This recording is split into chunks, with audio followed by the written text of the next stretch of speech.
Hello, my name's Lawrence Frith, and I started in the jewelry trade in 1972 as an apprentice. This year, we're celebrating our 40th anniversary of Frith Bradshaw Jewelers on May 1st, 2024. It's been a wonderful experience serving the people of Carmichael and Greater Sacramento. We have over 4 generations of many families. On behalf of my past partner and my entire store staff, we want to say thank you to the people of Carmichael and Greater Sacramento for your support and the privilege of serving you and your trust. Thank you again. I hope you enjoy our video.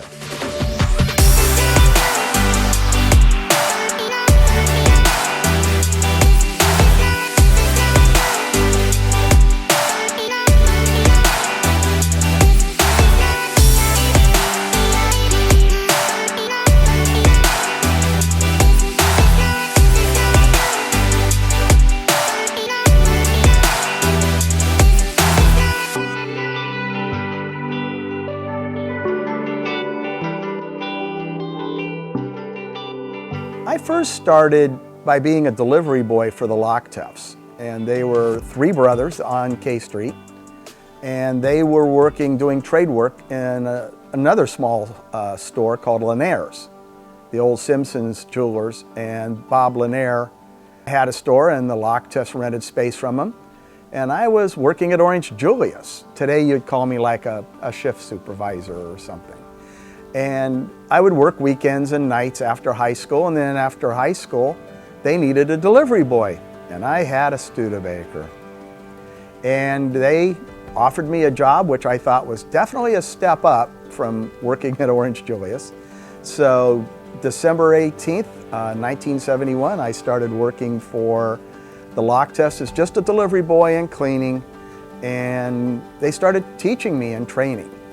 And I remember going down the street and picking up and delivering jewelry to a lot of very famous stores in Sacramento, just carrying a little cardboard briefcase. And then I'd get in my car and I'd drive out here to Carmichael and would come out to Sathry Jewelers or Carmichael Jewelers.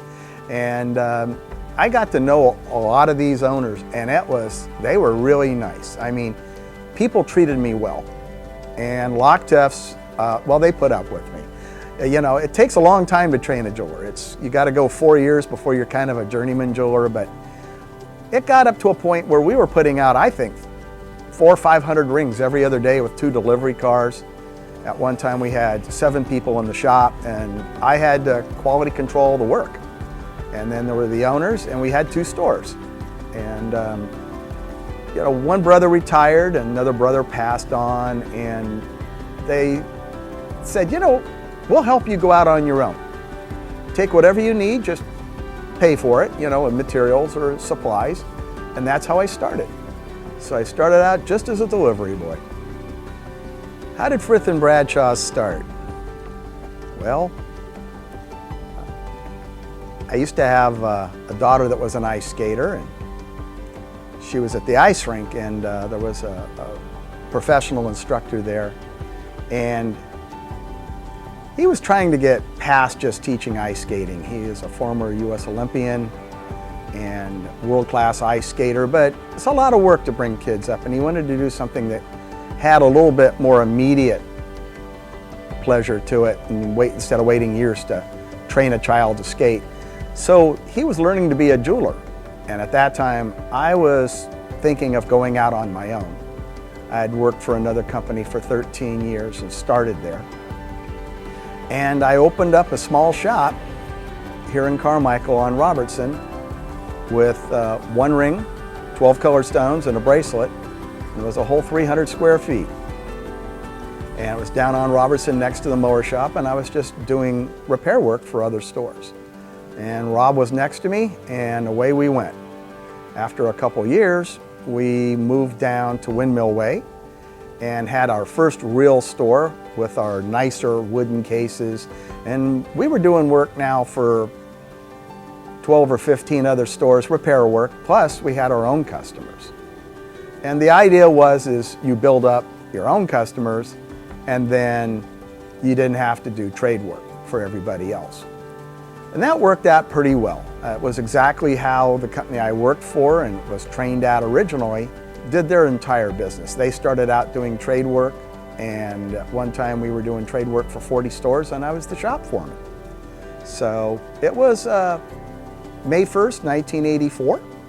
We opened the doors of Frith Bradshaw Jewelers on Robertson Avenue. That's how it started. We moved here from the windmill shop we actually moved in January 1996. So Clarence and Madeline, who owned this building, this was Boulevard Appliance, and they retired, and for a small while a friend of theirs, Roy, had Roy's Appliance here. And this was built as an appliance store. And we were looking for a place to rent. In 1986, when we opened the second store, there was nowhere to rent. We had to move, for us, a long ways from where we were, 2 miles away. And we wanted to stay closer to our original location, but there wasn't anything, and we had the chance to rent this building. It had been vacant for quite a while, and the Rich family, they were unbelievably kind to us. And so we talked about renting, and then one day, Clarence Rich came to me and he says, "You know, we like you boys, why don't you just buy the building?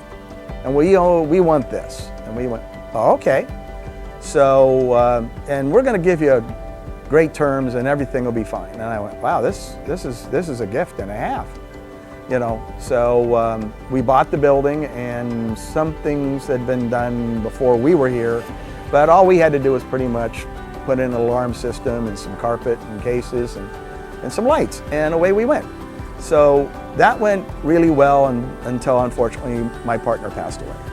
Rob passed away in March of 1996, not long after we opened here. He did get to enjoy it. A lot of this design of cases and how it worked was his ideas. And we were doing really well, and unfortunately, he passed away. It was too bad. We have had a remarkable number of people work here. One we miss greatly, Rita. Robbie and I hired Rita in 1986, and she worked here until she was 92. And we called her Mom, and she's one of the few people that knew my mom. And it was a lot of fun. We all miss her greatly. We have Jane now, and Jane and I and our families have been close for going on 35 years. Jane runs the front, and Jamie, him and his mom used to come to my house and clean it when we were working in the old days. And Jamie does CAD work and IT work. We've had other jewelers work here that have moved out of state or have moved on. They've been really a lot of fun. We've had all of our kids work here. All of Jane's kids have worked here. We've given a lot of kids their first jobs. And we knew people through scouting and soccer and families. And some of them now run law offices and they're nurses and just amazing people. And we gave them their first jobs. Extremely a family-oriented business. We're incredibly committed to Carmichael. And we owe Carmichael. Carmichael's made us. Opening the second store was really kind of exciting over on Windmill.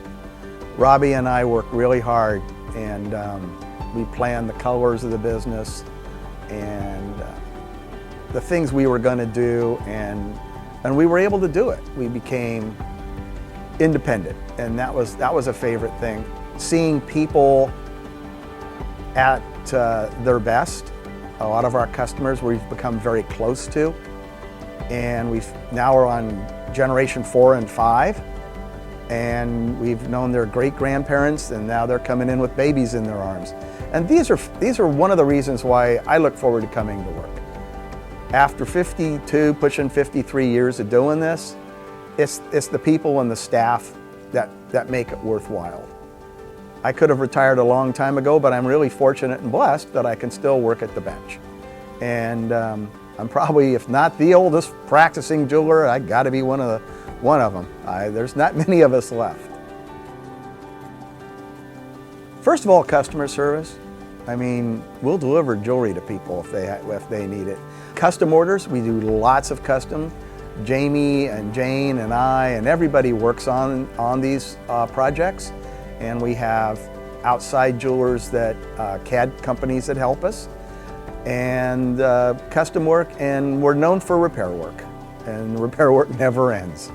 So working for so many years, I have a lot of the skill sets that know how to repair antique pieces, and the way they were produced were times before electricity or compressed gas and stuff. I have to figure out how to fix it and make it better. Too fast. I really kind of wished hindsight's always 20/20. Maybe we're able to get more people to help, but it's very difficult to find people in our trade. The skill sets are very unique, and it takes a long time to train them. Perfectionism to a degree, commitment, being the person that they trust with very emotionally charged items in their lives, their family jewelry or something that might even be a costume piece. I've repaired my fair share of costume jewelry because that's something that was special to them. So I think that's important, that the next generation needs to understand that it might not be really valuable to the average person, but to that family member it's extremely valuable. And as I was told, you never present something unless you're going to be proud enough to give it to your mom or your girlfriend or your wife or something. And I think that stands, because there's been many jobs we have redone, and some of them cooperate really quickly, and especially in repairs. And there's nothing that leaves this store until it's got my stamp of approval on it. And my work gets checked by Jane and Jamie. So there's more than one set of eyes that always want to make it better, and especially on custom orders. We have to design jewelry that is not only beautiful, but it has to be cost effective for the customer, and it has to be an item that is going to have durability. People on the West Coast and here where their jewelry, unfortunately, doing too many of the wrong things. But that's the thing you have to pass on. Quality, integrity, all those basic values, very important. The one thing I would like to add is I want to thank Carmichael and the people of Sacramento. And we have customers that come here from everywhere. We have work that gets mailed to us from New York and out of state. And I really want to say thank you for the opportunity and the confidence. I really appreciate it. Thank you for everybody supporting us.